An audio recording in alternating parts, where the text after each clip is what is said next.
అందరూ పుణ్యస్నానాలు చేస్తూ ఉంటే ఆ స్నానాల చాటున పాపం చేయడానికి అక్కడికి వచ్చారు. చేతిలో సూట్ కేసు, నీటిలో ఆ ఇద్దరు.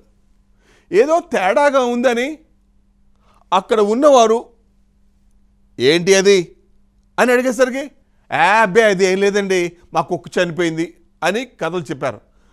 నువ్వు చెప్పేదేదో మేము వినేలేదు కానీ నోరు మూసుకొని బయటికి తీయని అందరూ గట్టి చెప్పారు. అప్పటికే అక్కడికి వచ్చిన పోలీసులు ఆరా తీయడంతో మర్డర్ బయటపడింది.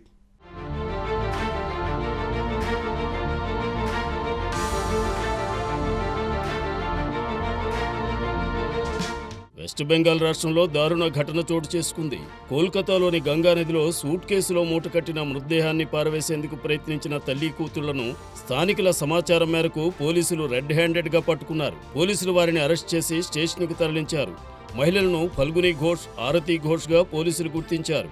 నార్త్ కోల్కతా కుమార్తెలోని గంగానది తీర సమీపంలో నీలిరంగు సూట్ కేసుతో స్థానికులకు ఇద్దరు మహిళలు కనిపించారు. ఈ ఇద్దరు మహిళలను గమనించిన స్థానికులు వారి అనుమానాస్పద కదలికలను గుర్తించారు. ఆ సూట్ కేసులో ఏముందని వారిని ప్రశ్నించారు. దీనికి సమాధానంగా సూట్ కేసులో తమ పెంపుడు కుక్క అవశేషాలు ఉన్నట్లు వారు చెప్పారు.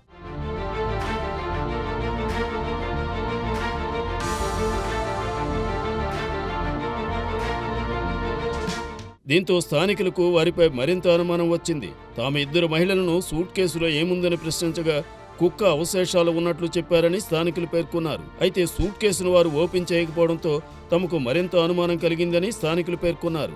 దీంతో అనుమానం వ్యక్తం చేసిన స్థానికులు పోలీసులకు సమాచారం ఇచ్చారు. వెంటనే సంఘటనా స్థలానికి చేరుకున్న పోలీసులు సూట్ కేసులో తీవ్ర రక్తంతో కూడిన మృతదేహాన్ని గుర్తించారు. వారిద్దరిని అరెస్ట్ చేసి పోలీస్ స్టేషన్కు తరలించారు. మృతురాలిని సుమితిగా గుర్తించారు.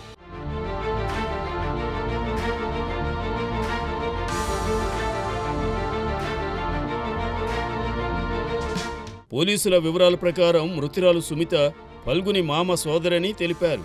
అస్సాంలోని జోర్హాట్కు చెందిన సుమిత తన భర్త నుంచి విడిపోయి ఫిబ్రవరి 11 నుంచి కోల్కతా నివాసంలోని తల్లి కూతుళ్లతో ఉంటోందని పోలీసులు పేర్కొన్నారు. ఫల్గునితో జరిగిన తీవ్ర వాగ్వాదంలో సమిత చనిపోయినట్లు పోలీసులు తెలిపారు. ఫల్గుని తన భర్తతో విభేదాలు ఉండడంతో గత కొన్ని రోజులుగా విడిగా ఉంటోంది. సమిత ఫల్గుని మధ్య గొడవ జరిగింది. గొడవ తీవ్రతరం కావడంతో ఫల్గుని గోడకు నెట్టింది. దీంతో ఆమె అపస్మారక స్థితికి చేరుకుంది. ఆమె స్పృహలోకి వచ్చాక మళ్లీ ఇద్దరి మధ్య ఘర్షణ చోటు చేసుకుంది. ఈ సమయంలో ఫల్గుని ఆమె ముఖం, మెడపై ఇటుకతో బలంగా బాదడంతో సుమిత మృతి చెందిందని పోలీసు అధికారులు పేర్కొన్నారు.